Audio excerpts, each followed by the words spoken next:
કરે મને મોર બની ગાન કરે।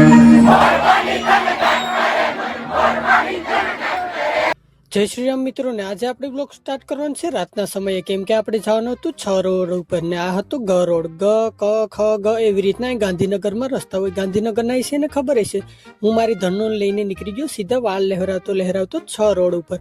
6 રોડ ઉપર આવતા જ મને દેખાણું કે અહીંયા તો બાઇક પાર્ક કરવાની જગ્યા નથી। જેમ તેમ કરીને મેં બાઇક તો પાર્ક કરી દીધી, પણ રસ્તાને ઓવરટેક કરવા માટે મારે અવળો રસ્તો એટલે કે શોર્ટકટ લેવો પડ્યો। શોર્ટકટ લેતા જ મને દેખાણું કે અહીંયા સાધનોની એટલી ટ્રાફિક છે, તો વિચારો તમે કે માણસોની કેટલી કઈ છે। જે નજારો જોઈ લો, માણસોની ટ્રાફિક એટલી જ હતી, પણ મેં ખુદને આત્મસન્માન આપતા આપણે ગમે એમ કરીને પણ ટિકિટથી પહોંચી જવું પડશે। ટિકિટ લેતા થોડી વારમાં તો ટિકિટને બેવડી વારી દીધી। જેમ તેમ કરીને 20 રૂપિયાની ટિકિટ પ્રાઇસ હોય છે। અહીંયા છે આ વસંત ઉત્સવનો આરંભ થઈ ગયો હતો। થોડી વારમાં જ હું પહોંચી ગયો અંદર એન્ટ્રીમાં। એન્ટ્રી આપતા સુસ્વાગતમ લખેલ હતું, એટલે મને એમ થયું કે મારું સ્વાગત હશે, પણ અહીં તો લાખોની સંખ્યામાં પણ નહીં, હજારોની સંખ્યામાં ભીડ હતી। આ નાના છોકરાને તો હાથીની સવારી કરવાની મજા આવી ગઈ।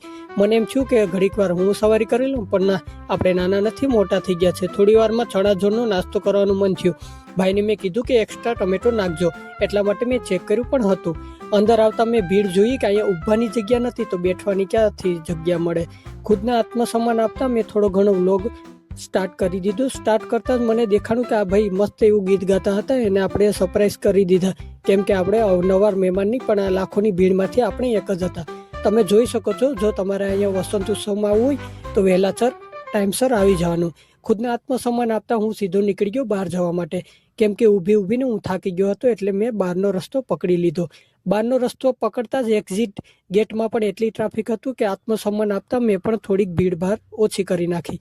બાર આવતા જ મને યાદ આવ્યું કે આપણે વહેલાસર 11 વાગ્યા પહેલા રૂમે પહોંચવું પડશે। મિની બ્લોગ પસંદ આવ્યો હોય ફોલો કરતા જાજો। જય શ્રી રામ।